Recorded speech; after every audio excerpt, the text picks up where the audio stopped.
कुसरी काहीच नाही बोलतो वचण्याती भाविका एका जनार्दनी तुमचा दास त्याची आशा पुरवावी मंगल भावना अमंगल हारी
मंगल गुण ग्राम के रामादि मुकुति धन धर्म के धामा यम प्रवर्जंत मनोपेतमपेत कृत्यम द्वैपायन विरह काताराजुः पुत्री तन्मया तरुभिणेदो स्तम सर्वभूत हृदय मुनिमानतोस्मि राधा मेरे स्वामिने मयि राधे जी को दासा जन्म जन्म मोहे दिजियो प्रभु तुम्ही चरण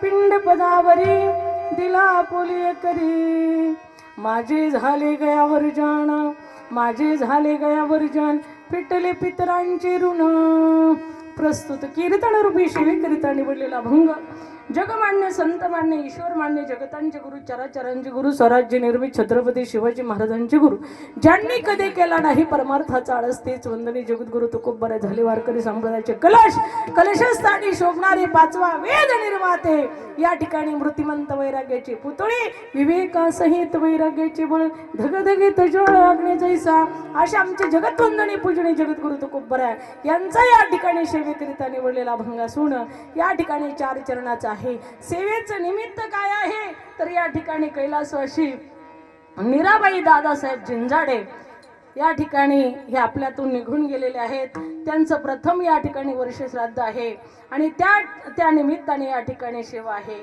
आपले नम्र श्री कांतीलाल दादासाहेब जिंजाडे या ठिकाणी जिंजाडे परिवार या जिंजाडे परिवारावरती असणाऱ्या दुःखाचं सावट या ठिकाणी आलेलं आहे आदरणीय आमच्या असणाऱ्या कैलासवासी मीराबाई दादासाहेब जिंजाडे हे आपल्यातून निघून गेलेले आहेत प्रथमतः मी त्यांना भावपूर्ण श्रद्धांजली समर्पित करते या ठिकाणी कीर्तनाला निमंत्रण देणारे परमादरणीय परमस्नेही आमचे हरिभक्त परायण दत्ता महाराज यांनी मला फोन केला आणि फोनवरती तारीख घेतली या ठिकाणी त्या निमित्ताने सर्व आदरणीय पूजनीय वंदनीय आमचे गायनाचार्य महाराज मंडळी टाळकरी महाराज मंडळी उत्कृष्ट असे गाणारे सर्व महाराज मंडळी पेटी मास्तर महाराज आमचा अमोल भैया गोड असा मृदंग वाजवतो गोड असे या ठिकाणी आदरणीय महाराज वारे महाराज सगळेच आदरणीय पूजनीय महाराज मंडळी आहेत या ठिकाणी ढवळे महाराज आहेत आमचे हळगावचे ढवळे महाराज हेही असणारे दिंडी चालक हे सुद्धा उपस्थित राहिलेले आहेत या ठिकाणी धनुभाऊ आहेत आदरणीय पूजनीय सर्वांचे नाव श्रुत नाही तरी सर्वांची चरणी नतमस्तक होते आमच्या संस्थेतल्या मुली हरिभक्तपरायण कीर्तनकार गायनाचार्य वैष्णवदीदी महाराज हरिभक्तपरायण कीर्तनकार गायनाचार्य राधादीदी महाराज हरिभक्तपरायण कीर्तनकार ज्ञानेश्वर दीदी महाराज हरिभक्तपरायण कीर्तनकार आमची सिद्धी दिदी महाराज, या ठिकाणी उपस्थित सर्व मुली आणि उपस्थित माझ्या माता भगिनी, सर्व पाहुणे रावळे, झिंजाडे परिवारामध्ये सुखदुःखामध्ये सामील असणारी परम आदरणीय सर्व माझ्या माता भगिनी, सर्व पाहुणे रावळे या ठिकाणी त्यांच्या सुखदुःखामध्ये उपस्थित आहेत. आणि खरोखर सुखदुःखाच्या वेळेलाच कळतं खरं आपल्यावरती प्रेम करणारे कोण व्यक्ती आहेत. आमच्या विनेकरी मावशी याही गोड अशा विना घेऊन उभा राहिल्या. या ठिकाणी गोड अशी ज्यांची साऊंड सिस्टीम आहे त्यांनाही धन्यवाद. या ठिकाणी आवर्जून तुम्ही आमची आठवण केली आणि आम्हाला सेवेसाठी बोलवलं महाराज, त्याबद्दल खूप खूप धन्यवाद. विठ्ठला विठ्ठला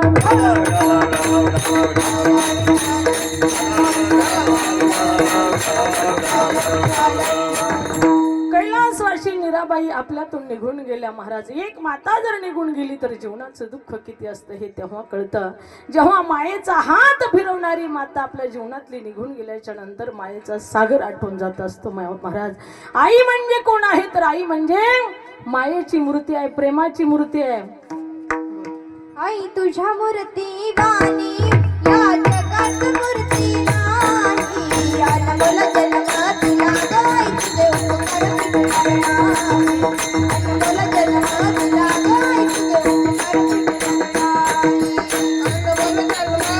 गाय तुझे उपकार फिटणार नाही. अनमोल जन्म दिला गाय तुझे उपकार फिटणार नाही. आई तुझ्या मूर्ती वाणी या जगात मूर्ती नाही. आई तुझ्या मूर्ती वाणी या जगात मूर्ती नाही. अनमोल जन्म दिला गाय तुझे उपकार फिटणार नाही. अनमोल जन्म दिला गाय तुझे उपकार अनमोल जन्म दिला गाय तुझे उपकार फिटणार नाही. अनमोल जन्म दिला गाय तुझे उपकार फिटणार नाही. बालपणी मी खेळत खेळत होतो देवाचा अमृताहुनी गोड काजला शिवाना. छाया प्रेमाची छाया प्रेमाची कधी जाणीव झाली नाही.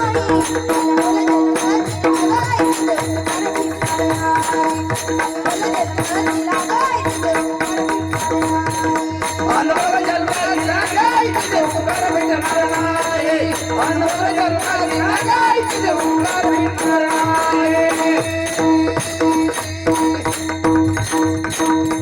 वा वा, जोरदार टाळ्या. हा, या ठिकाणी आई तुझ्या मूर्तीवाणी जगात मूर्ती नाही. अनमोल जन्म दिला गाई तुझे उपकार फिटणार नाही. महाराज, आईचे आणि वडिलांचे फार उपकार असतात आणि वडिलांपेक्षा सुद्धा जास्ती आईचे उपकार असतात. हो, आई त्या मुलाला 9 महिने 9 दिवस पोटामध्ये वागवते, जन्माला घालते, स्वतःचं प्रेम देते, स्वतःचं दूध पाजते आणि त्या दुधाने एवढे असते त्या लेकराचे हाड मजबूत होतात. शेवटी आयुष्य संपल्याच्या नंतर मसनवट्यात नेलं आणि जाळलं आपल्याला तरी हे हाडकं जळत नाही महाराज. सगळं जळत पण हाडकं जळत नाही. का तर आईच्या प्रेमाने हे मजबूत झालेले हाड असतात. हा, म्हणून ते जळत नाही. आईचं प्रेम किती असतं सज्जनो, एवढं प्रेम असतं बघा तुम्ही. एखादी नवीन वधू आहे, तिचं लग्न झालंय, ती नांदायला गेली आहे आणि नांदायला गेल्याच्या नंतर 2 वर्षांनी डिलिव्हरीला येणार आहे. म्हणून त्या ठिकाणी महाराज डॉक्टरांकडे ट्रीटमेंट घेतलेला आहे, डॉक्टरांकडे नेलेला आहे. आणि त्यावेळी डॉक्टरांनी ज्यावेळेस सोनोग्राफी केली त्यावेळी डॉक्टरांनी सांगितलं, ताई साहेब तुमचे पती कुठे आहे? ते म्हटलं बाहेर बसले. त्यांना बोलवलं, अहो तुमच्या बाळाचा आणि पत्नीचा दोघांपैकी एक जणाचा जीव धोक्यात आहे, तुम्हाला पत्नी हवंय का बाळ हवंय?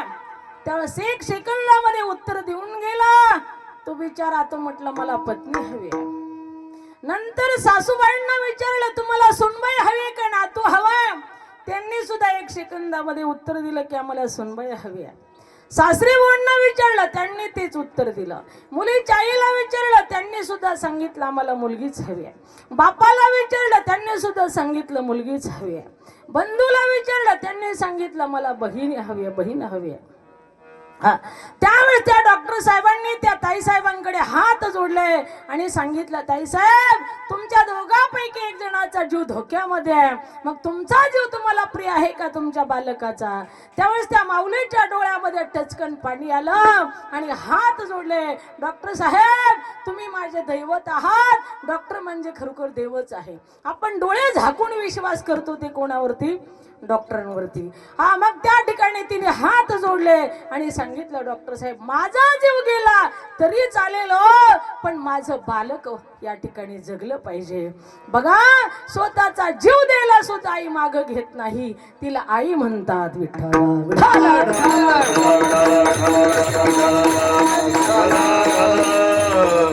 जन्म दिला आईने मला, ओ पकार जन्म दिला आईने मला, ओ पकार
आमच्यासाठी, ती बी कधी म्हातारपणी म्हणतात. अरे मेलेल्या सापावरती धोपाटा कधीच घालू नका. तुम्हाला माहिती नसेल असेल, पण ज्यावेळेस तुम्ही लहान असाल तेव्हा ही आई उपवासी राहिली असेल, बाप उपवासी राहिला असेल, तुमच्या पोटाची खळगी भरली असेल, तुमच्या मेसचे पैसे भरले असतील, तुम्हाला शिक्षणाला व्याजाने पैसे काढले असतील, तुम्हाला नोकरीला लावण्यासाठी एकर ऐकला असेल, आणि त्याच जर आई बापाला आपण म्हटलं ना तुम्ही काय केलं आमच्यासाठी, काय वाटत असेल ते आई बापाला. महाराज मरण भले परी काय अवकळ आईसी. महाराज सांगतात त्या आईला असं वाटतं हे शब्द ऐकायच्या अगोदर मेले असते तरी बरं झालं असतं. बापाला सुद्धा वाटतं हे शब्द ऐकायच्या अगोदर मरण पत्करलेलं बरं. पण त्यावेळेस मायबाप जेवढं मायबाप प्रेम आपल्यावरती करतात तेवढं जगात कोणीच प्रेम करत नाही. लक्षात ठेवा. ती बी निष्काम प्रेम करणारे कोण आहे तर आई आणि वडील. ती विचार करत नाही माझा लेकरू माझं पोरग मला म्हातारपणी सांभाळेल का नाही, परंतु जीव ओवाळून टाकायची तयारी त्यांची असते. एक उदाहरण देईल तुम्हाला आणि नंतर अभंगाकडे वळेल. विठ्ठला विठ्ठला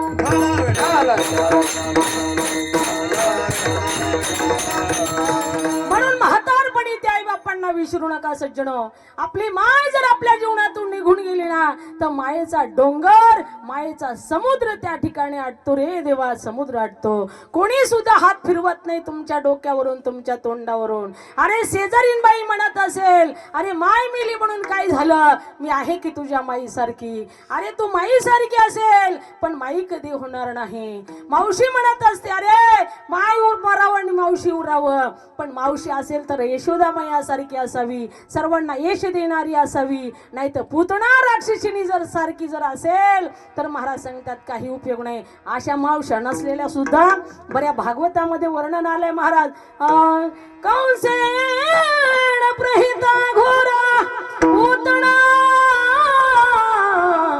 बालघातिनी.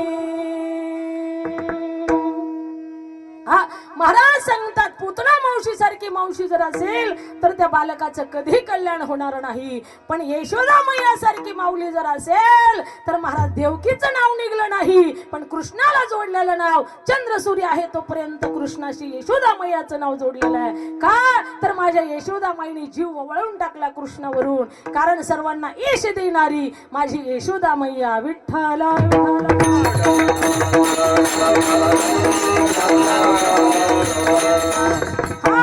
म्हणून या ठिकाणी एक माऊली तिचा सारा खरोखर लहान छोटा 1 वर्षाचा मुलगा असताना तिचे पती मरण पावले. जीवनामध्ये एक तुम्हाला सांगते सत्य घटना, ज्याचं लेकरू लहान आहे त्याची माय मरू नये, जी तरुण पत्नी आहे तिचा पती मरू नये, आणि जे म्हातारी आई बाप आहेत त्यांचा तरणा मुलगा कधी मरू नये. याच्यासारखं जीवनामध्ये दुःख काहीच नाही माई बाप, फार कठीण दुःख आहे. बघा तुम्ही श्रावण बाळ ज्यावेळेस गेला त्यावेळेस श्रावण बाळाच्या आई वडिलाने 1 मिनिट सुद्धा प्राण ठेवला नाही. अरे आमचा प्राणच निघून गेला, आमचा म्हातारपणीचा आधार गेला, जगण्यात अर्थ तरी काय आहे, मरण भले परी काय अवकळायशी. हे श्रावणा, हे श्रावणा, हे श्रावणा, हे श्रावणा, हे श्रावणा, हे श्रावणा, हे श्रावणा करत करत करत करत प्राण कंठामध्ये आला आणि जाता जाता सांगितलं, अरे राजा दशरथा, आमचा म्हातारपणीचा प्राण, म्हातारपणीचा आधार, म्हातारपणीच्या काठी तू आमची हिरावून घेतली ना, तुला सुद्धा पुत्र पुत्र पुत्र करून मरावं लागेल, आमच्यासारखं तडफडावं लागेल. केले कर्म झाले त्याची भोग आले, उपजले मेले ऐशे किती संचित क्रियामान भोग, जे साचलेलं कर्म आहे ते भोगून सारावं लागतं. राजा दशरथाचा अंतकरण दुभंगलं, विचार केला, हे भगवान, हे मेरे हाथ से क्या हो गया है, असं म्हणून पश्चाताप करू लागले. राजा दशरथ उतरल्या चेहऱ्याने, पडलेल्या असऱ्या चेहऱ्याने, रडत्या चेहऱ्याने राज्यामध्ये प्रवेश केला. गेल्याबरोबर गुरु वशिष्ठाचे पाय धरले. तद्विधी प्रणिपातेन परिप्रश्नेन सेवया उपदेक्षन्ति ते ज्ञानम ज्ञानिनस्तत्त्वदर्शनः मग अपेक्षिता फुले तेही सांगतील पुशिले, जिने अंतःकरण बोधले संकल्पने. प्रणाम केला. गुरुवरांनी सांगितलं, राजन का चेहरा उतरलेला आहे, का निस्तेज झालेला हात, सर्व वृत्तांत सांगितला. असं माझ्या हातून घडलेलं आहे, परंतु मला त्याच्यातून असं वाटतंय एवढ्या वर्ष झालं मला संतान नाही, पुत्रहीनश्यमे राज्यम सर्व दुःखाय कल्पते असं वाटतंय. मग त्या ठिकाणी मला यांनी शाप दिला त्या म्हाताऱ्या आई बापांनी श्रावण बाळाच्या. मग गुरु वशिष्ठाने सांगितलं, काही नाही, कामेष्टी यज्ञ कर, पुत्र कामेष्टी यज्ञ कर. शृंग ऋषीच्या हाताने पुत्र कामेष्टी यज्ञ केला. अग्निदेव प्रसन्न झाला, पायास पात्र घेऊन आला. प्रथम तो भाग कौशल्याशी दिला, तिने क्रोध आला कनिष्ठीशी, तिला राग आल्यामुळे तो प्रसाद तसाच राहिला. इकडे भगवान शंकराने वरदान दिलं होतं कुणाला, अंजनी मातेला, ऋष्यमुख पर्वती अंजनी तपकरी साठविलांतरी सदाशिव. भगवान त्या ठिकाणी प्रगट झाले आणि सांगितलं वरमृह्यात. तर त्या ठिकाणी अंजनी मातेने सांगितलं, भगवान तुम्हाला जैसा पुत्र चाहिए. हा ठीक आहे म्हटले, वंजा धरून बैस. हा त्या ठिकाणी खरोखर शापित घारी तुला प्रसाद देऊन जाईल आणि माझा जो अवतार आहे तोच असताना माझा अंश म्हणून मी अवताराला येणार आहे. म्हणून तो प्रसाद घारीने त्या ठिकाणी उचलला आणि वायुदेवच्या सहकार्याने तिच्या हातामध्ये पडला. तिने तो ग्रहण केला आणि त्या प्रसादाचा बजरंगबली हनुमंतराय प्रगट झाले. बजरंगबली हनुमान की जय. चैत्र शुद्ध पौर्णिमेशी सूर्य उदय समयासी भगवान बजरंगबलीचा प्रागट्य झालं. इकडे मात्र अयोध्येमध्ये तो प्रसाद कौशल्याने ग्रहण केला, परंतु त्यातला अर्धा भाग कैकेयीला दिला, सुमित्रेने अर्धा भाग कैकेयीला दिला. आणि इकडे मात्र राघवेंद्र प्रभू रामचंद्राचं सुद्धा त्या प्रसादामुळे प्रागट्य झालं. भय्य प्रगट कृपाला दीन दयाला कौशल्या हितकारी हरचित मातारी मुनी मनहारी अद्भुत रूप विसारी. राम सिया राम जय राम सिया राम, राम सिया राम जय राम सिया. भय्य प्रगट कृपाला दीन दयाला कौशल्या हितकारी हरचित मातारी मुनी मनहारी अद्भुत रूप विसारी. राम सिया राम जय राम सिया राम, राम सिया राम जय राम सिया, राम सिया राम जय राम सिया. गोस्वामी तुळशीदासजी बाबा वर्णन करतात तुळशी रामायणामध्ये, भय्य प्रगट कृपाला दीन दयाल कौशल्या हितकारी हरचित मातारी मुनी मनहारी अद्भुत रूप विसारी. राम सिया राम जय राम सिया राम,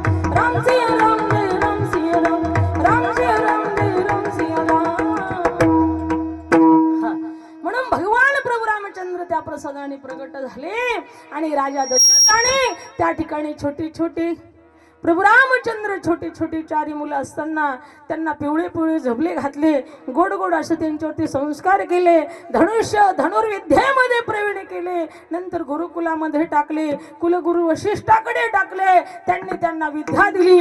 नंतर त्या ठिकाणी प्रभू रामचंद्र लग्नाच्या वयामध्ये आले आणि आल्याच्या नंतर त्यांच्यासाठी खरोखर इकडे मात्र विश्वामित्राने त्यांची मागणी केली. आता सगळं रामायण सांगायचं म्हटलं आपल्याला हा आयुष्य गेलं तरी तसं संपत नाही, पण 7 दिवसामध्ये आम्ही कसं तरी करत होतो ऍडजस्ट, आहे का नाही. विठाला विठाला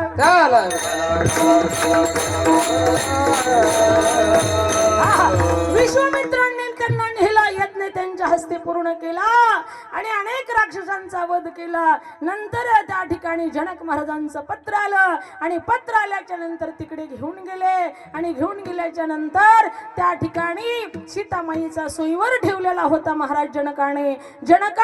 प्रभू रामचंद्राला आणि लक्ष्मणाला पाहिल्याबरोबर खूप आनंद झाला. उजळले भाग्य आता, अवघी चिंता वारली, भाग गेला सिन गेला, अवघा झाला आनंद. एवढा आनंद त्यांना झाला आणि स्वयंवराच्या दिवशी त्या ठिकाणी अनेक राजे महाराजे आलेले होते. कोणालाही धनुष्य हल्ला नाही. 10 सहस्र 112 लगे उठवण ठरही न ठारा. गोस्वामी तुळशीदासजी बाबा वर्णन करतात 10,000 राजांनी खटे उचलण्याचा प्रयत्न केला तरी उलथूनच पडले ते. पण ज्यावेळेस माझ्या सीतामाईने सगळ्या देवतांची प्रार्थना केली, प्रभू रामचंद्राची प्रार्थना केली म्हणून त्यावेळेस प्रभू रामचंद्र त्या ठिकाणी विश्वामित्रांच्या इशाऱ्यानुसार उठले आणि उठल्याच्या नंतर डाव्या हाताने धनुष्य धरलं, उजव्या हाताने प्रत्यंच ओढलं. कडा असा आवाज आला. आवाज आल्याबरोबर सीतामाईनी वरमाला घेतली आणि वरमाला घेऊन आल्या आणि प्रभू रामचंद्राच्या गळ्यामध्ये वरमाला घातली. प्रभू रामचंद्र भगवान श्री रघुवर कोमल कमल नयन पेना जल त्या ठिकाणी माळ घातली आणि त्यांचा स्वयंवर त्या ठिकाणी झाला. प्रभू रामचंद्राचं सीतामयाचं लग्न लागलं. नंतर त्या ठिकाणी सर्व साडं माडं काय असेल ते झालं, पाहुणचार झाला, जेवण झाली. पूर्वीच्या साऱ्या हळदी 8 दिवसाच्या 15 दिवसाच्या महिन्याच्या निघायच्या. नवरीच्या बापाचं कातडच निघायचं. आताच बरं आहे, आता 4 लाख दे, आता वा पोरगी घेऊन जा. ते म्हणतात 4 लाख देऊ, नारळ आम्हाला नारळ सुद्धा तुमचा नको. नवरीचा बाप म्हणतो नारळ तरी घ्या. ते म्हणतात नारळ सुद्धा नको. काही कधी असणारे 4 दिवस सासूचे, सून सुद्धा कधी ना कधी सासू होत असते. आता मुलाच्या बापाचे दिवस संपले, मुलीच्या बापाचे दिवस आले. मग त्या ठिकाणी प्रत्येकाची वेळ येत असते, फक्त दम काढला पाहिजे. विठ्ठला विठ्ठला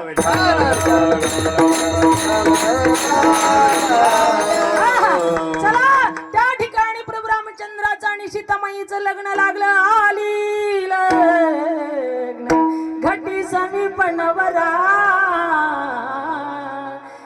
वाणी आवा घर ग्रहिते समपर्क पूजन करा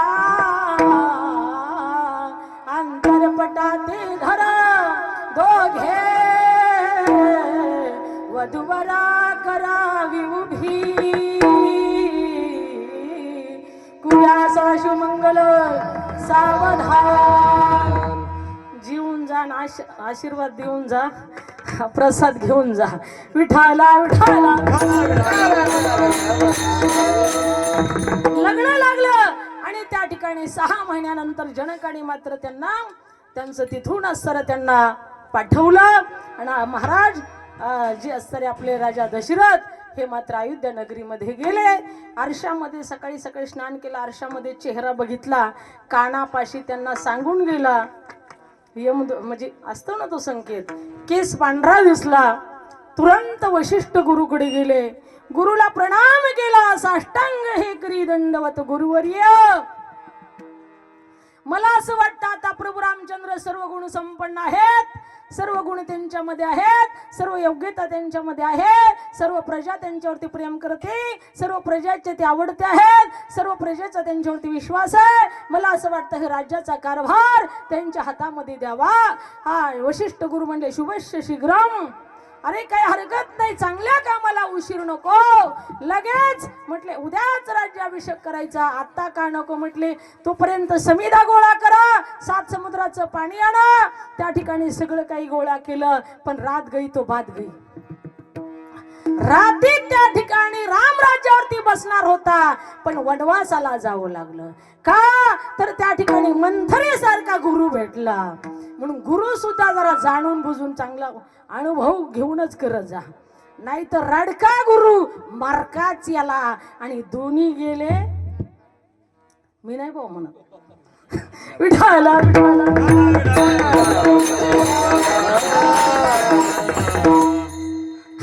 आपण कशाला वाईट बोलायचं आहे का नाही. हा म्हणून गुरु सुद्धा शोधून करत जा. हा म्हणून एक आता उदाहरण सांगत सांगत खूप लांब जाईल, मला विषयाकडे जायचंय. ठीक आहे, म्हणून महाराज सांगतात जरा विचार करून गुरु सुद्धा करत जा, माळ घालत जा, अनुग्रह घेत जा, हरकत नाही.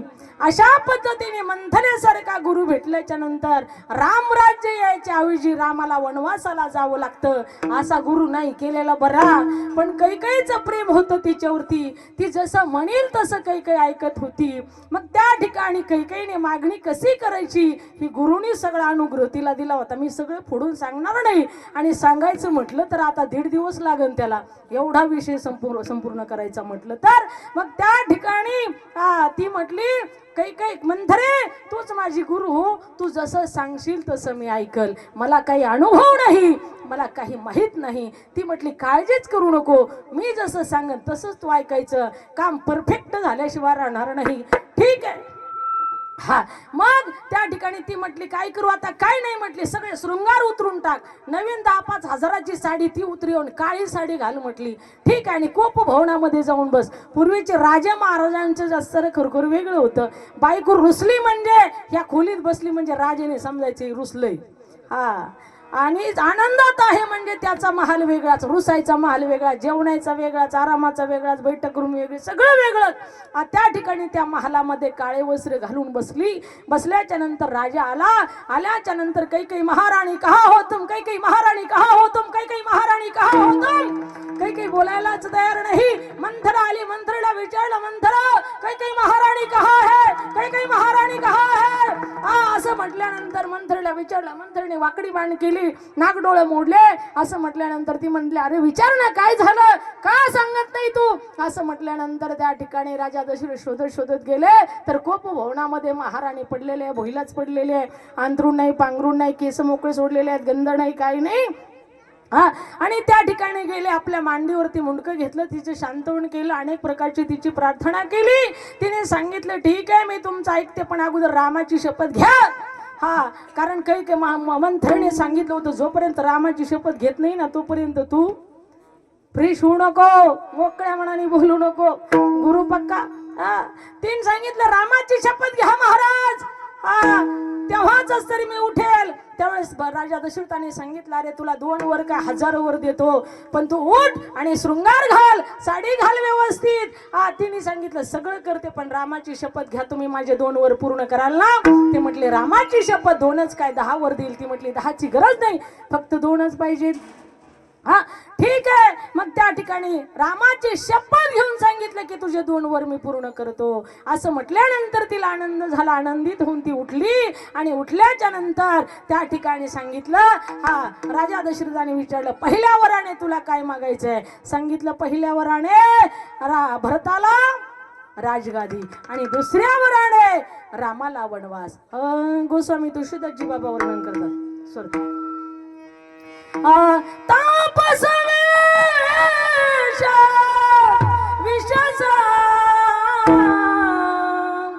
महाराज सांगतात तापस वेश विशेष उदासी 14 बरिसा राम वनवासी.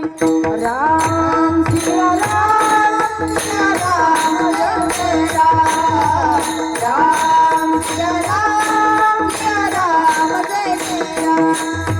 राम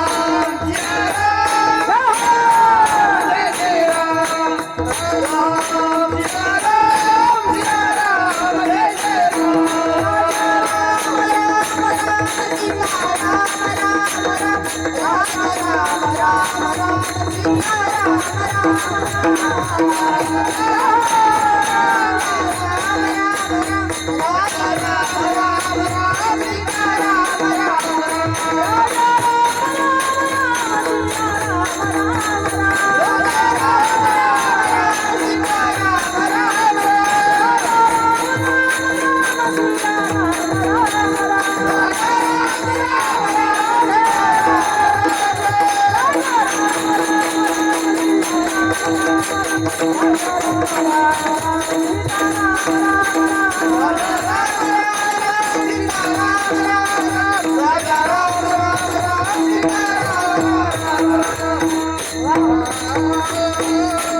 वनवासामध्ये त्या ठिकाणी प्रभू रामचंद्राला जावं लागलं आणि राजा दशरथाने 6व्या दिवशी प्राण सोडला. मरण तुका म्हणे अंतराये देवी काय जिनेते. हे राम हे राम हे राम हे राम हे राम हे राम. याला म्हणतात बापाचं प्रेम.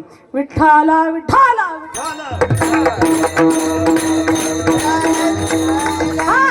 म्हणून आई आणि बाप स्वतःच्या लेकरासाठी जीव द्यायला सुद्धा माग पाहत नाही. त्याच्यासाठी मुलींनी आपल्या आई वडील म्हणजे आपले सासू सासरे असतील किंवा आई वडील असतील यांना कधी म्हातारपणी दुःख देऊ नका.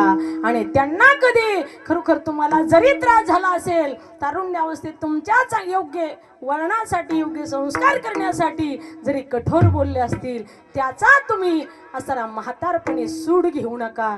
हे मला म्हणायचंय. मी एका ठिकाणी पाहिलं एक सून आणि लेक त्या म्हातारं झाल्यावर तिला अर्धांग वायू झालेला होता आणि तिला लोचकं घ्यायची आणि तिला गालात मारायची. म्हटलं का मारतो. सांगितलं लय आम्हाला तरुणपणी त्रास दिलाय. अरे दिला असेल तुमच्या हितासाठी पण म्हातारपणी तुम्ही कशाला त्रास देता कशाला मारता हे पाप कशाला घेता. म्हणून आई बापाला वृद्धाश्रमामध्ये सुद्धा ठेवू नका. अरे कुत्रा सांभाळायला जेवढा खर्च लागतो ना तेवढा आईबाप सांभाळायला खर्च लागत नाही. कुत्र्याला बिस्किट जरी तुम्ही चारले तरी ती चावल्याशिवाय राहणार नाही. पण आई बापाला शिळ्या भाकरी जरी घातल्या तरी आशीर्वाद दिल्याशिवाय राहणार नाही. विसरू नको रे आई बापाला. विसरू नको रे आई बापाला. जिजवेल त्याने काया जिजवेल जातरावर सुखाची छाया वेळा. नाही तोय बाबा नाही तोय बाबा. विसरू नको रे आई बापाला.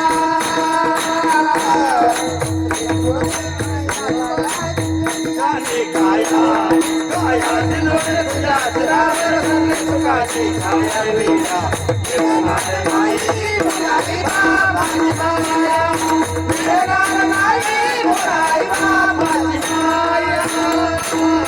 आई वडिलांना विसरू नका.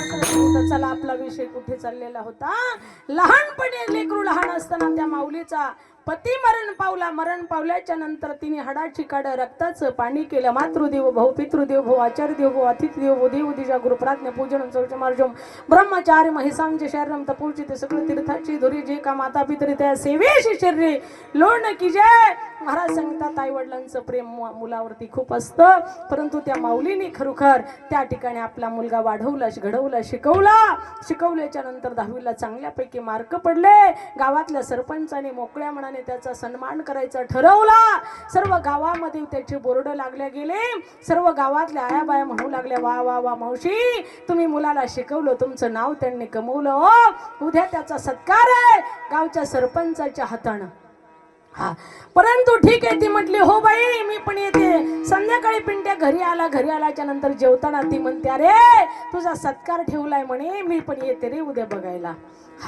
उद्या बघायला येते म्हटल्यानंतर तो पिंट्या म्हणला नाही जमणार कारण मला माझे मित्र खूप चिडवतात. का तुला एक डोळा नाही म्हणून तू गोड दिसत नाही ना म्हणून माझे मित्र मला चिडवतात तू येऊ नको ग. ती म्हटली अरे एका डोळ्याने मी तुझं नेत्र सुख पाहिल ना बाबा मला येऊ दे ना. नाही म्हटला तू जर आली ना तर मी गाव सोडील घर सोडील तुला सोडील आणि या राज्याच्या तालुक्याच्या जिल्ह्याच्या राष्ट्राच्या बाहेर जाईल म्हणे असं म्हटल्यानंतर ती म्हटली ठीक आहे बाळा तुझ्या सुखामध्ये माझं सुख आहे. नाही येणार बेटा नाही येणार बाळा असं म्हटल्यानंतर त्या ठिकाणी गल्लीतल्या महिला आल्या आणि म्हटल्या मावशी सगळं गाव जाणार आहे तुम्ही घरी राहणार कसं वाटतं. अहो स्टेजवरती जाऊ नका लांब बसून पहा म्हटले सुख सोहळा. त्या ठिकाणी तिला ओढत ताडत नेल्याच्या नंतर लांब बसवलं. पण जे मॅनेजमेंट करणारे होते ना त्या मास्तरांचं लक्ष त्या माऊलीकडे गेलं. हो माऊलीकडे गेलं. माऊलीला बघितल्याबरोबर आवाज दिला पुकारलं ओ मातोश्री तुम्ही प्रथमतः स्टेजवर पायरीवरती प्रथमतः तुमचा सत्कार सन्मान होणार आहे, नंतर तुम्ही घडवलेल्या बेट्याच्या मुलाचा सत्कार सन्मान होणार आहे. ती माऊली आल्याच्या नंतर त्या मुलाच्या डोळ्यामध्ये राग उतरला. घरी गेल्याच्या नंतर संध्याकाळी आईला म्हटलं, काय तुला सांगितलं होतं ना येऊ नको, का आलीस तू? माझ्या मुलांनी, माझ्या मित्रांनी, माझ्या दोस्तांनी मला खूप चिडवलं, मला खूप चिडवतात गं रोज. आता मी तुला सोडून जाणार आहे. तो आईला सोडून गेला, तालुक्याच्या, जिल्ह्याच्या, राष्ट्राच्या बाहेर गेला. कधी पत्र नाही, कधी फोन नाही, कधी तार नाही, कधी काही नाही. ती आई दररोज रडायची. पुढे ताट घेतला. या बायांनी जर सांगितलं, बाई जेव्हा तुम्ही 2 घास खा, पुढे ताट घेतलं तर तिच्या डोळ्यामध्ये आसू यायचे. अरे माझं लेकरू असतं तर 2 घास खाल्ले असते, माझ्या हाताने त्याला खाऊ घातलं असतं, माझ्या हाताने त्याला भरवलं असतं. कधी येईल ओ माझा बाळ, कधी भेटेल ओ माझं लेकरू, कधी भेटेल ओ माझा कलेजेचा तुकडा, कधी भेटेल ओ माझ्या पोटचा गोळा, कधी भेटेल ओ माझं लेकरू, असं म्हणून त्या आईने रडायचं. कसं तरी 1 घास खायचा, पुढे ताट सरकून द्यायचं. अहो रात्र रडायचं. गावातल्या पोस्टमनकडे जायचं. अहो माझ्या लेकराचं पत्र आलं का हो, अहो माझ्या लेकराचा निरोप आला का हो. पूर्वीचा काळ असा होता, फक्त पत्र यायचं ती बी पोस्टमनकडे, तार आली तर ती बी ग्रामपंचायतमध्ये. पूर्वी फोन नसायचे, आता घराघरामध्ये फोन आहे. जेथे जातो तेथे तो माझा संगाती. फोन खेळता खेळता करता बघता बघता एक माणूस दुसऱ्याच्याच घरात घुसला. त्याची बायको व्हॉट्सअप बघता बघता तिने त्याला पाणी दिलं. जेव्हा खरा त्या घराचा मालक आला तेव्हा त्याने बघितलं हा बसलेला, त्याला वाटलं रॉंग नंबर लागला, म्हणून तो दुसऱ्या घरामध्ये घुसला. हा फोनने माणसं येडे झालेले आहेत. परंतु त्या कालावधीमध्ये फोन नव्हता, म्हणून त्या ठिकाणी ती माऊली येडी व्हायची, सगळ्या लोकांना विचारायची. शेवटी तो मुलगा नाही आल्याच्या नंतर त्या ठिकाणी वय झालं, वृद्ध झाला.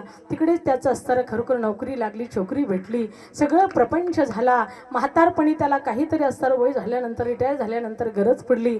गावाकडे आल्याच्या नंतर गावच्या सरपंचाने विचारलं, अरे मूर्खा, तुझी आई माझं लेकरू करून प्राण सोडला रे, हा तरी तू आला नाही रे. हो मग तुझ्यासाठी एक पत्र तिने लिहून ठेवलेलं आहे, हे धर. त्याने ते पत्र घेतलं. 20 पत्रच, कारण की माझा लाडला पोरगा हा माझा त्याला शुभ आशीर्वाद आहे. तुझ्या सुखामध्ये माझं सुख आहे बेटा. ज्या डोळ्यामुळे तू सातत्याने मला नावं ठेवत होता, मला कमी लेखत होता, मला त्या ठिकाणी नको ते बोलत होता ना बेटा, ज्यावेळेस तुझा जन्म झाला त्यावेळेस डॉक्टरांनी मला बातमी सांगितली, ताईसाहेब तुम्हाला मुलगा झाला पण त्याला एक डोळा नाही. त्यावेळेस मी पाहिलं, मी डॉक्टरांना म्हटलं, डॉक्टर साहेब बिना डोळ्याचा मुलगा मी पाहू शकत नाही, माझा डोळा काढा आणि माझ्या मुलाला बसवा हो.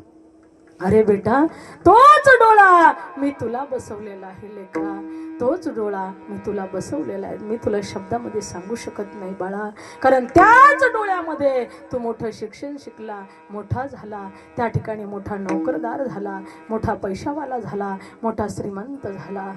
हो, परंतु तुला लक्षात आहे का, त्या मला डोळा का नव्हता. त्यावेळेस त्या मुलाने ते पत्र वाचलं, पायाखालची जमीन सरकली, डोळ्यामध्ये घळघळ अश्रू वाहू लागले. हे आई, कुठे पाहू आता तुला, खरा दोषी मीच आहे ग, खरी चूक माझीच आहे. म्हणून मायबाप माया आई डोळाच काय, जीव द्यायला सुद्धा माग पाहत नाही. म्हणून आई तुझ्या मूर्तीवाणी या जगात मूर्ती नाही. म्हणून महाराज सांगतात, एवढी आई आपल्यावरती उपकार करत असते. म्हणून त्यासाठी बाबा आपल्यातून निघून गेलेली एक आई माझी असणारी कैलासवासी मीराबाई, हो दादासाहेब झिंजाडे, ह्या आपल्यातून निघून गेल्या, तरुण वयातच गेल्या. त्यांचा फोटो पाहिल्यानंतर वाईट वाटतंय. आई लेकरासाठी काय करत नाही. गोड असा त्यांनी प्रपंच उभा केला, गोड अशा त्या ठिकाणी एवढं मोठं अशा पद्धतीचं खरोखर प्रपंच वाढवला. किती मुलं आहेत त्यांना, काय नाव आहे त्यांचं? कांतीलाल. हा मुलगी नाही का, काय नाव त्यांचं? रमाबाई. त्या ठिकाणी चिरंजीव कांतीलाल आणि मुलगी रमाबाई. ह्या लेकरांना त्या ठिकाणी महाराज किती प्रेम दिलं असेल. खरोखर त्यांच्यासाठी खूप काही त्या माऊलीने केलं. आणि लवकरच हे लोकांची यात्रा सोडली आणि त्या ठिकाणी खरोखर मृत्यू लोकांची यात्रा सोडून परलोकाला निघून गेल्या. आपल्या जीवनातली आई निघून गेली. बाबा लक्षात ठेवा, माईबापांची सेवा करा. मातृदेवो भव पितृदेवो भव. म्हणून मला सांगायचंय, पिंड पदावरे पिंड पदावरे पिंड पदावरे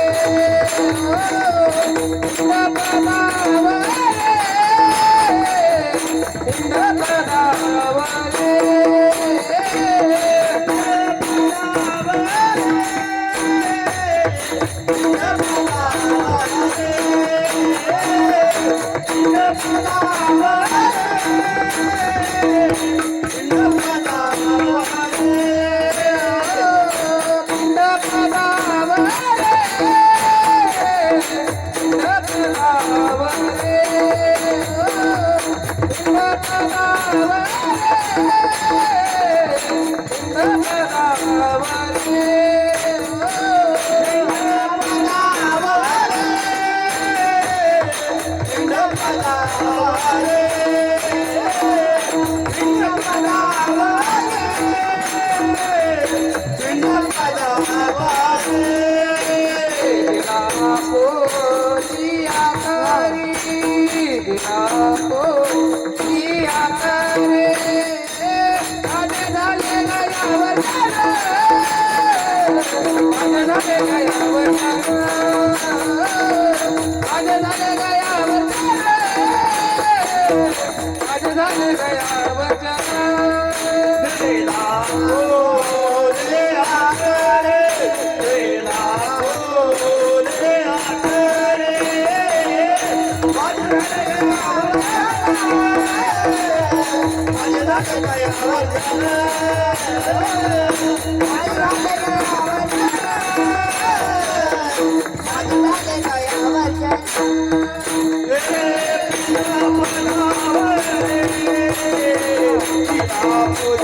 टाळकऱ्यांसाठी जोरदार टाळ वाजवा. पिंड पदावरी दिला फुले करी माझे झाले गयावर जाण फिटले पितरांची ऋण. महाराज या ठिकाणी खरोखर आपल्यावरती 4 प्रकारचं ऋण असतं. मातृऋण, पितृऋण, देवऋण आणि ऋषी ऋण. ही 4 प्रकारचं ऋण असतं. त्याच्यातून मुक्त होण्यासाठी हा छोटासा प्रयत्न करावा लागत असतो. मातृऋणातून मुक्त होण्यासाठी या ठिकाणी हे कर्म आपल्याला करावं लागतं. आपण मेल्याच्या नंतर आपल्याला अग्निदहन करतात, आपल्याला सावळल्या जातं, आपला 13वा 14वा केला जातो आणि नंतर आपला सर त्या ठिकाणी वर्ष श्राद्ध केला जातं. वर्ष श्राद्ध का करायचं तर हा मुक्त दिन आहे. आपण असरे उभ्या आयुष्यामध्ये सत्कर्म दुष्कर्म हातातून 2 हात आहे, दुष्कर्म या ठिकाणी 2 भाग अशा पद्धतीचे होतच असतात. जाणून बुजून नाही केलं तरी कळत न कळत घडत असतात. आपण मेल्यानंतर त्याचा सूक्ष्म देह धारण करत असतात आणि ते आपल्या कर्माप्रमाणे आपल्याला त्या ठिकाणी सुख दुःख देत असतात. म्हणून त्या ठिकाणी आज वर्षामध्ये आपल्या जीवनाच्या कर्माचा लेखाजोखा होत असतो आणि वर्ष श्राद्ध म्हणजे आज मुक्त दिन आहे. आज त्या जीवाला मुक्ती मिळत असते. आज त्या जीवाला दुसरा जीव भेटत असतो, दुसरा असरा जन्म भेटत असतो. गीता शास्त्र सांगतं वसांश जीर्णानि यथा विहाय नवानि गुणाति रूपना तथा शरीराणि विहाय जीर्णानि वसांश जीर्णानि यथा विहाय नवानि गृणाति रूपराणि तथा शरीराणि विहाय जीर्णा नन्यानि संयाति नवानि देहि. हे शरीर रूपी वस्त्र सांडायचं आणि दुसऱ्या शरीरामध्ये प्रवेश करायचा. का मरण कुणाला आहे? शरीराला, आत्म्याला नाही. लक्ष आहे ना तुमचं? लक्षात येतंय का कीर्तन? शरीराला मरण आहे, आत्म्याला नाही. गीता शास्त्र भगवान श्रीकृष्ण परमात्मा सांगतात नैनं छिंदन्ति शस्त्राणि नैनं दहन्ति पावकाः न चैनं क्लेदयन्ति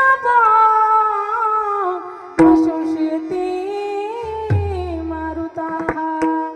आपला हा आत्मा मारला तर मरत नाही, तोडायचं म्हटलं तर तुटत नाही, जाळायचं म्हटलं तर जळत नाही, सापडायचं म्हटलं तर सापडत नाही, पाहायचं म्हटलं तर दिसत नाही. म्हणून नैनं छिंदन्ति शस्त्राणि नैनं दहति पावका न चैनं क्लेदयन्त्याप न शोषयति मारुताः. असा हा आत्मा आहे, याला मरण नाही. जसा तुम्ही असं हे वस्त्र धारण केलंय अंगामध्ये आणि हे वस्त्र किती दिवस तुम्ही घालणार? माईबाप चांगला आहे तोपर्यंतच. जीर्ण झाला की माणूस काय म्हणतो हे पार फाटले राव, त्याला टाकून दिलं पाहिजे आता आणि नवीन कपडा घेऊन नवीन वस्त्र शिवलं पाहिजे. मग नवीन वस्त्र आपण घेतो, नवीन त्याचा कुर्ता शिवतो, नवीन धारण करतो. तसं हे शरीर रूपी वस्त्र आहे, हे जीर्ण झालं माणसं म्हणतात ना, जसे गाडीचे नट बोल्ट असतात एक वय झाले की ढिल्ले होतात, तसे माणसाचे सुद्धा नट बोल्ट ढिल्ले होतात. बसायला 2 तास म्हटलं तरी बसू वाटत नाही. हा पाय लांबायचा, तो पाय आकडायचा, का लई गुडघे त्रास देतात, कंबर दुखतंय, मणका दुखतोय. का? गाडी जुनी झाली ना, नट बोल्ट त्याचे जुने झाले. म्हणून किती फिरवण्याचा प्रयत्न केला, किती डॉक्टर रुपी फिटरकडे गेलो ना आपण, तरी ते दुखतच राहतं महाराज. हा, म्हणून अशा पद्धतीने गाडीचे नट बोल्ट ढिल्ले झाले की चालूच होतं. हा, म्हणून महाराज सांगतात, वसांश जीर्णानी यथा विहाय नव्वाणी गृणाती नरोपराणी तथा शरीराणी विहाय जीर्णा नन्यानी संयाती नव्वाणी देखी. म्हणून नवीन वस्त्र आपण परिधान करतो. हे दुसरं एक उदाहरण माझ्या माऊलीने दिलं तुमच्या आमच्या लक्षात येण्यासाठी. जसं सांगितलं, एखादं झाड आहे, त्या झाडावरती अनेक पक्षी बसतात, पण एक माणूस आला आणि ते झाडच तोडलं, मग काय पक्षी मरून गेले का? नाही, तिथून उडाले आणि दुसऱ्या झाडावरती जाऊन बसले. तसं हे शरीररूपी झाड आहे, हे नष्ट झालं की याच्यातला आत्मारूपी पक्षी उडतो आणि दुसऱ्या नवीन शरीरामध्ये प्रवेश करतो. वसांश जीर्ण यथा. म्हणून महाराज सांगतात, या शरीरातून तो निघतो आणि दुसऱ्या शरीरामध्ये प्रवेश करतो. तसं आत्म्याचं आहे, आत्म्याला मरण नाही, म्हणून आज त्या जीवाचा मुक्ती दिन आहे. महाराज सांगतात, स्त्री असो अथवा पुरुष असो, आत्मा एकच आहे. सर्व घटी रामध्ये हादी एक. सूर्यप्रकाशक सहस्रश्मी सर्व सच्चाहं हृदि सन्निविष्ट मत स्मृतिर्ज्ञानमपोहनं वेदैक सर्वैरहमेव वेद्यो वेदान्त सर्व सच्चाहं हृदि सन्निविष्ट. सर्वांच्या हृदयरूपी घरामध्ये तो परमात्माचा आहे. मग श्रीच्या अंतकरणामध्ये, श्रीच्या हृदयामध्ये आत्मी आहे. तुमच्या हृदयामध्ये काय आत्मा आहे का? नाही, आत्मा हा परमात्मा एकच आहे. माऊली म्हणतात सर्व घटीराम. आणखी एका ठिकाणी माऊली ज्ञानेश्वरीमध्ये सांगतात, या उपाधी माझी गुप्त चैतन्य असे सर्वगत ते तत्वज्ञ संत स्वीकारते. जे तत्वज्ञ, जे संत आहेत, जे अभ्यास होते तेच स्वीकार करतात. आपण काय करतो? महाराज आले की त्यांची पूजा करतो आणि दुसरा एखादा माणूस सरळ चालला की माझ्या वावरातून काय चालला त्याला शिव्या देतो. म्हणजे त्याच्यामध्ये आपण परमात्मा पाहत नाही. माझे साधू संत सगळ्यामध्ये परमात्मा पाहतात. नाथ महाराज काशीला गेले, काशीहून पाणी आणलं, रामेश्वर भगवंताचा अभिषेक करायचा होता, पण गाढव पाण्या व्यतिरिक्त मरायला लागलं, म्हणून तेच पाणी त्यांना पाजलं. त्याच्या सुद्धा प्रभू रामचंद्राचं रामेश्वराचं दर्शन त्यांना झालं. विठ्ठल. हा, म्हणून महाराज अशा प्रकारचे 4 प्रकारचं ऋण आहे. पिंड पदावरी दिला आपुल्या करी. प्रभू रामचंद्राने सुद्धा पिंडदान केलं. वनवासाला गेल्याच्या नंतर गयेमध्ये गेले. इकडून कळालं की या ठिकाणी राजा दशरथ गेले, जाऊन 10 दिवस झालं. आज त्यांचा 10वा आहे आणि त्या ठिकाणी 10वा करायला पाहिजे. मी मोठा आहे म्हणून ब्राह्मण बोलवलं. त्या ठिकाणी समिधा काही आणल्या आणि सांगितलं दशक्रिया विधी करायचा आहे. सीतामाई तिथे बसल्या. ब्राह्मणाने सांगितलं काही समिधा कमी आहे, त्या घेऊन या. रामचंद्र आणि लक्ष्मण समिधा आणण्यासाठी गेले. माता सीता त्या ठिकाणी होत्या. राजा दशरथाचा हात वरती आला, मुझे पिंडदान दे दीजिए बेटी. हा, सीतामाई काही सामान्य नव्हत्या, आदिमाय शक्ती होत्या. जेवढी समिधा तिथे होती तेवढ्याचाच पिंड बनवला आणि तो त्यांच्या हातामध्ये दिला. दिल्याच्या नंतर महाराज दशरथ खुश झाले, आशीर्वाद दिला आणि त्या ठिकाणी हात नाहीसा झाला. 2 मिनिटांमध्ये प्रभू रामचंद्र आणि लक्ष्मण आले. ब्राह्मण देवताला सांगितलं, ब्राह्मण वाह करा मंत्र म्हणायला सुरुवात. सगळी काही समिधा घेऊन आलं. त्यावेळेस सीतामाईने हात जोडले, पतिदेवा मी मात्र राजा महाराजांना पिंडदान केलेलं आहे, दिलेला आहे, आता पिंडदान देण्याची गरज नाही. त्यावेळेस प्रभू रामचंद्राने प्रश्न केला, सीते तू पिंडदान केलं, याला साक्षी कोण आहे? त्यावेळेस ते सीता म्हटली, माझ्याकडून तुम्हाला साक्षी हवी, माझ्यावरती विश्वास नाही. हा, प्रभू रामचंद्र नवऱ्याची जात आहे महाराज. नवरा कोणचाच बायकोवर विश्वास ठेवत नाही. ती खरं बोलली काय, मुंडकं तोडून ठेवलं तरी ते म्हणतो नाही हा सणच. हा, तुमचे लग्न झालेत ना सगळ्यांचे, मग तुम्हाला चांगला अनुभव. ठीक आहे. हा, मग त्या ठिकाणी त्याने सांगितलं साक्षी कोण आहे? ती म्हटली ब्राह्मण आहे ना. म्हटली, ब्राह्मणाला हात जोडले, ए ब्राह्मण देवता तुमच्या समोर राजा दशरथाचा हात वरती आला, मी पिंडदान केलं, राजा दशरथाने आशीर्वाद दिला, द्या ना साक्षी. त्यांनी नकारार्थी मान हलवली. तो म्हटला, सीतामाई तुम्ही केलं का नाही केलं मला नाही माहिती. म्हटले पिंडदान. हो, तिला राग आला. सीतामाईला तापून उठली सीतामाई आणि सांगितलं, रे खोटं बोलतोस का? म्हटले, तुझ्या देखत पिंडदान केलं तरी, हा किती दिला तरी तुझी हाफाफच होईल, आयुष्यभर तुला समाधान नाही भेटायचं. तित्रेत योगातलं सांगते मी, इथं कुणी असलं तर कोपरापासून. हा, त्रेदेव घातलं बरं का. हा, सीतामाईने त्या ठिकाणी शाप दिला. मग तिथं तुळस होती. प्रभू रामचंद्राला सांगितलं थोडी कळ काढा म्हटली. तुळशीकडे हात जोडले. तुळशी मैया तू पवित्र आहेस ना, तू दे ना साक्षी म्हटली. तुझ्या देखत मी पिंडदान केलं. तिने नकारार ती मान हलवली. ती म्हटली अगं तू सुद्धा खोटं बोलली ना, तू सुद्धा उखंड्यावर उगवशील म्हटले. तिलाही शाप दिला. गोमाता तिथे होती. हा, तुझ्या अंगामध्ये 33 कोटी देव आहेत म्हटली. तू पवित्र आहे सर्व अंगाने, तू तरी खरी साक्षी दे. तिने सांगितलं ब्राह्मण खोटं बोलला, तुळस खोटं बोलली, मी तरी खरं कशाला बोलू. तिने सांगितलं सीतामाया मला काही माहित नाही तू पिंडदान केलं का नाही. तिलाही सीतामाईने शाप दिला. तिला तिचाही राग आला. ती म्हटली एवढ्या तुझ्या अंगामध्ये 33 कोटी देव असून फायदा नाही म्हटली. तुझी तोंडाकडून कधीच पूजा होणार नाही म्हटली. न भक्षण करायचं ते तू भक्षण करशील, अभक्ष भक्षण करशील. म्हणून त्या ठिकाणी गाई सोडली की कुठं जाते. कारण का तिला सीताबाईचा शाप आहे. गायीची तोंडाकडून पूजा होत नाही. गायीचं गोमूत्र पवित्र असतं, गायीचं शेण पवित्र असतं, गायीचं दूध सुद्धा पवित्र आहे. माऊली ज्ञानोबा वर्णन करतात पाहे पा दूध पवित्र आणि गोड पासे तो चेचिया पदराड. महाराज सांगतात गोड असून सुद्धा ते गोचिड ग्रहण करतात पण आपल्याला भेटत नाही. तसं अभक्ताचं आहे. कथारूपी अमृत, कीर्तन रूपी अमृत, नामरूपी अमृत जवळ असतं पण आपण ती ग्रहण करत नाही. विषय उडी भुलले जीव आता याची कोण करील किंव नपजे नारायणी भाव पाहुणे ठावणार रे. ठीक आहे, गाईला सुद्धा शाप दिला. तिथं गंगा मैया गया माता तिला हात जोडले. सांगितलं सगळ्या जगाचं पाप धुवून काढती ना तू, मग माझी तेवढी साक्ष दे ना माझ्या नवऱ्याला. हा, का फिडिता पापताप पोखिता तिरीचे पादप समुद्रा जाय आप गंगेचे जैसे. गंगेचे किती उपकार आहे. झाडाला जीवन देते, झाडाला पाणी देते, पक्ष्याला जीवन देते, पाणी देते, तुम्हा आम्हाला पाणी देते, तुमचं आमचं पाप धुवून काढते. एवढे उपकार गंगेचे म्हणून तू पवित्र आहे ग, तू तरी खरी साक्षी दे.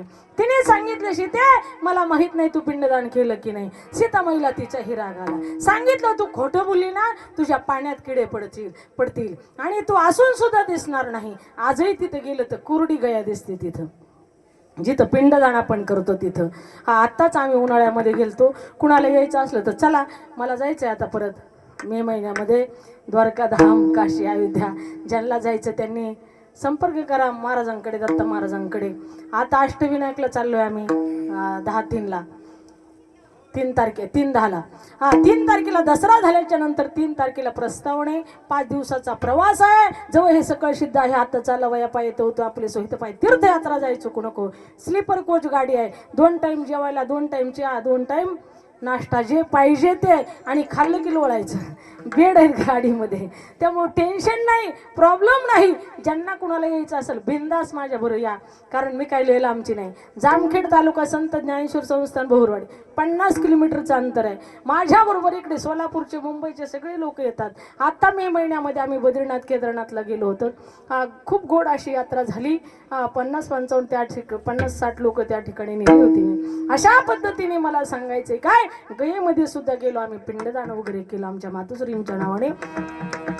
ठीक आहे, म्हणून या ठिकाणी मला सांगायचंय की गये मातेने सुद्धा खोटी साक्षी दिली. तिला सुद्धा सीतामाईचा शाप भोगावा लागला. मग त्या ठिकाणी महाराज वटवृक्ष होता, त्या वडाकडे आतुरतेने बघितलं. माझ्या सीतामाईने हात जोडले. ए बांधवा, ए माझ्या बांधवा, ए वटदेवा, तूच माझा आता कैवारी आहे रे दादा. माझ्या नवऱ्याला खरी साक्षी दे. हात जोडले, तू तरी खरी साक्षी दे. त्याने आवाज दिला, छातीवर हात ठेवला. हा प्रभू रामचंद्र देवा दे देवा, प्रभू रामचंद्र ऐका. माझ्या देखत माझ्या सीतामाईने या ठिकाणी पिंडदान केलं आणि राजा दशरथाने ते स्वीकारलं. म्हणून त्याला आशीर्वाद दिला.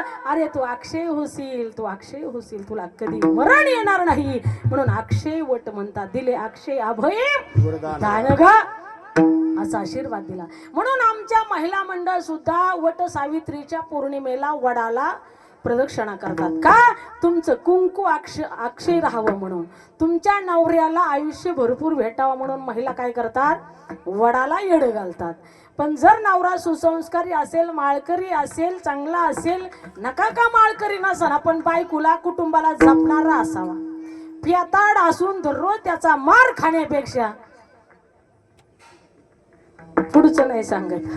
काही काही महिला खूप हुशार. एका माऊलीने 5,000ची साडी घातली, नताचा झटका, ती डोरलन, ती मोहन माळण वगैरे वगैरे वगैरे सगळं घातलं आणि हातात ताट घेतलं निघाली. नवऱ्याने विचारलं कुठं चालली पप्याची मम्मी? ती म्हटली चालली वडाला. मग तो म्हटला वडाला कशामुळे जावं लागतं? ती म्हटली तुम्हाला माहित नाही का आज वट सावित्री पौर्णिमा आहे. आज जर वडाला प्रदक्षिणा केली तर आपलं कुंकू आयो मरण येतं आम्हाला आणि आमच्या नवऱ्याला भरपूर आयुष्य मिळतं. हा मग 7 जन्म हाच पती भेटा म्हणून वडाची सेवा करायला चालली. त्याला बी आनंद वाटला. तो म्हटलं पप्पाची मम्मी दररोज मी भाजी खरड झाली तरी तसंच ताट तुझ्या थोबाडावर मारतो तरी माझ्यासाठी 7 जन्म मागती. म्हटली मग तुझ्यासारखा हिरा अख्ख्या जगात नाही भेटायचा. बाई बी लय हुशार. हा ती गेली वडाला येडा घातले प्रदक्षिणा केली आंबा व्हायला काय असेल ती पूजा केली. परत आली आणि येता सोडचिठ्ठीचं पत्र घेऊन आली वकिला. म्हणली पप्याचा बाप डिवोर्स पत्र याच्यावर सही करा की. तो म्हटला अरे मागाच म्हणले 7 जन्म पाहिजे तुम्हीच पती आणि आता सही. ती म्हटली तुम्हाला माहिती का 12च्या आतच 7वा जन्म संपला आणि आता 8वा सुरू झाला 1 वाजल्यापासून. म्हणून तुम्ही याच्यावर सही करा मला मोकळं करा. हा तुमचा रोज मार खाण्यापेक्षा महाराज व्यसन करू नका फॅशन करू नका. व्यसनामध्ये लोकांचे किती पैसे जात असतील सांगता येत नाही. अरे लेकराला खायचं आणायचं म्हटलं फरसाणाचा पुढे 100 रुपयाचं आणायचं म्हटलं तरी आपण कमी जास्ती करतो. अरे एवढा महाग. हा पण 500 रुपयाची पॅक दररोज मारून येतं आणि खिशात बी घेऊन येतं. हा उठलं की चहा प्यायच्या आधी लगेच टांगा पलटी है का. हा तुमच्या भाषेत सांगते बरं का इथलं नाही हो सांगत. आता आम्ही काय एक गाव तीच काय म्हणतात ना हीच गाव तीच गाव महाराज लोकांना 40 गाव. दररोज एका गावाला येतं आम्ही दररोज एका गावाचा अनुभव घेतो. म्हणून शास्त्र सांगतं बाबा असा पैसा व्यर्थ बर्बाद करण्यापेक्षा तुमच्या मुलांना शिकवा मुलींना शिकवा त्यांच्यासाठी पैसा खर्च करा आणि संसारासाठी पैसा खर्च करा. व्यसनामध्ये घालू नका. अरे व्यसन नाही केलं मग का आपण मरतो का? हा जो व्यसन करतो तो कंगाल होतो आणि ज्याने कंपन्या काढल्या तो श्रीमंत होतो. नाही तंबाखू खाल्ले तर काय मरणार आहेत का आपण? पण नाही आपल्याला खोडच नाही बेकार आहे खाल्ल्याशिवाय आपण राहणारच नाही है इकडे. हा पण ज्याने कंपनी काढली का तो श्रीमंत झाला आणि आपण कंगाल खाणारे. हा शेतकऱ्याचा माल खाल्ल्याशिवाय माणसं जगणार नाही पण शेतकरी माझा भिकारी आज. हा त्याच्या मनासारखा त्याला भाव नाही मालाला. अरे हे काबाड कष्ट करत आणि त्याच्या ताब्यात व्यापाऱ्याच्या ताब्यात माल देत आणि ती जेवढं पैसे देईन तेवढं घेऊन ये घरी येत. एवढं सासुरवाशी जीवन एवढं परस्वाधीन जीवन. अरे आम्ही कीर्तनाला गेलो तरी बोली करून जातो आणि तुम्ही रात्रंदिवस कष्ट करता दारा धरता रातचं जाता तिथं विचू काट्याचा विचार करत नाही. पेटीत बटन दाबताना साप असन का इचू असन का काय असन का. आणि माझा शेतकरी दार धरून धरून दमल्याच्या नंतर तिथंच मुंडकं तिथंच पायथ्याला त्या वाफ्याच्या पायथ्याला काय करतं झोपत. लक्षात सुद्धा येत नाही त्याच्या मला कोणी येईल का इथं चावण का कापल का चोरी येईल का साप येईल का इंचू येईल का. किती जीवन माझ्या शेतकऱ्याचं दुःख आहे किती धोक्यात आहे. लक्षात घ्या जरा शेतकऱ्यांनो. आपण नको त्याला श्रीमंत करतो. स्वतः विचार करा संघटना करा आपल्यामध्ये आणि त्या ठिकाणी काहीतरी विचार करा. शासनाने सुद्धा याच्यावरती विचार करायला पाहिजे. अरे सगळ्याचा विचार करतात सगळ्याला वेतन सुरू होत आहेत 6वं वेतन 7वं वेतन अंक वेतन. माझ्या शेतकरी राजाला काय काहीच नाही. माझा शेतकरी भिकारी केला या लोकांनी. म्हणून महाराज तुम्ही विचार करा. अरे माझा शेतकरी राजा जर समाधानी असेल सुखी असेल तर ही प्रजा सुखी असेल. कारण तुम्ही खाल्ल्याशिवाय जगू शकत नाही. लय 2 लाख पगार असतो मग काय नोटा खातान का रुपये खातान का 5 रुपयाचा ढोकळा 10 रुपयाचा ढोकळा खातान. नाही खाऊ शकत. तुम्हाला अन्नच खावं लागेल गहूच खावं लागेल ज्वारीच खावं लागेल तांदूळच खावं लागेल डाळच खावं लागेल. आणि तो माझा शेतकरी हाडाची काढ करतो रक्ताचं पाणी करतो रात्रंदिवस कष्ट करतो आणि व्यापाऱ्याच्या हातात माल देतो आणि सासूरवाशी सारखं त्याचा खर्च सुद्धा मजुरी सुद्धा निघत नाही.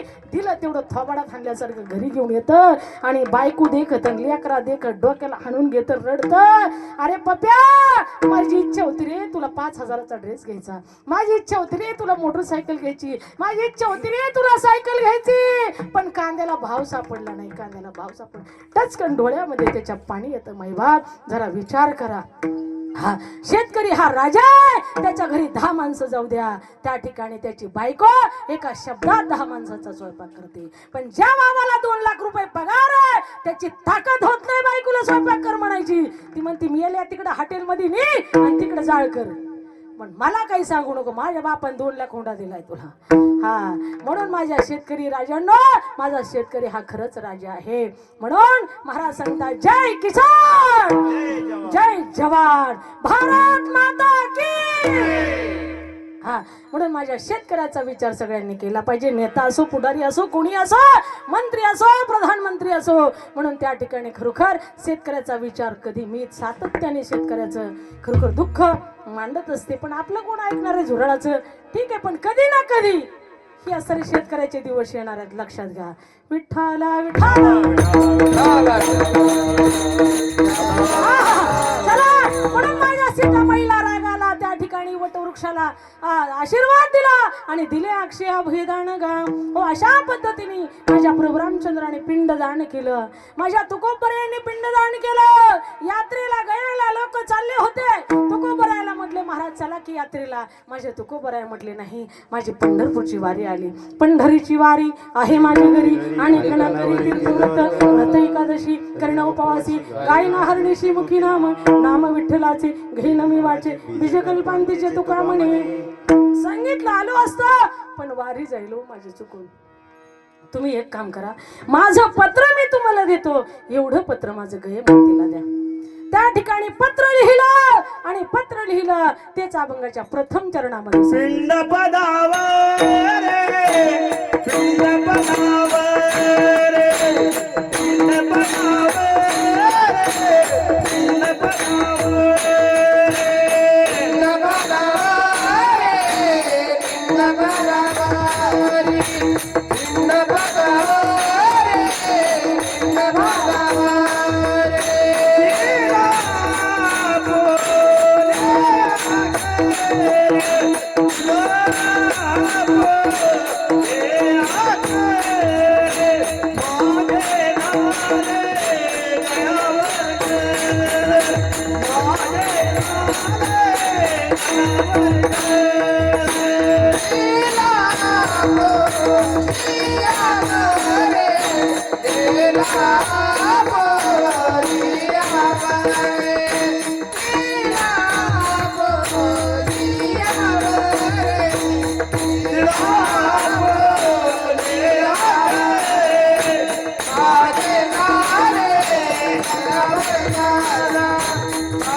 पिंड पदावरी फुलं वाटून घ्या.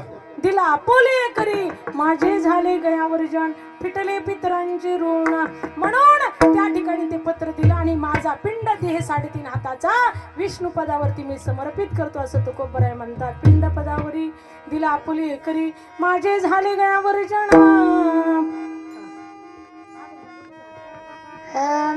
माझे झाले गवाया अजाना माझे झाले गयावरजाना माझे झाले गयावरजाना माझे झाले गयावरजाना माझे झाले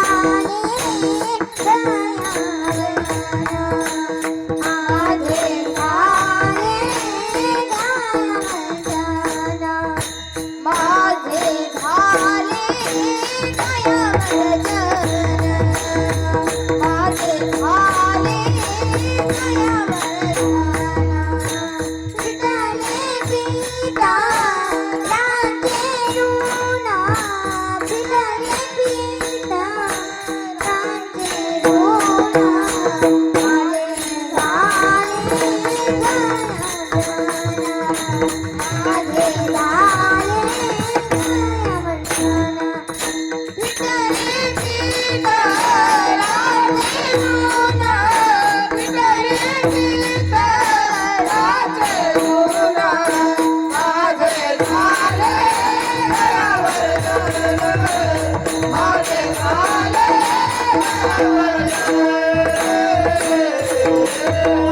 माझे झाले गयावर्जन तुकोबराय सांगतात माझं गयावर्जन झालं आणि पितरांचं ऋण फिटलं का मी 3.5 हाताचा देह विष्णू पदावरती समर्पित केला म्हणून माझे झाले गयावर्जन फिटले पितरांचे ऋण आणि मी काय केलं अभंगाच्या 3ऱ्या चरणात केले कर्मांतर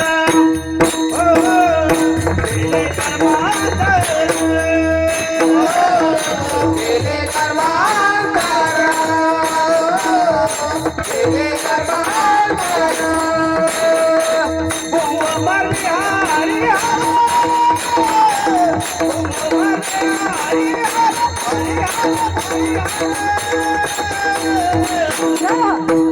माझे झाले गयावर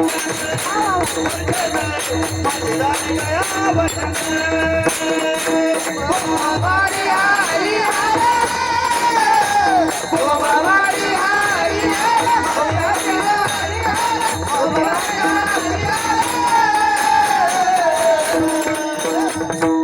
माझे झाले गयावर माझे झाले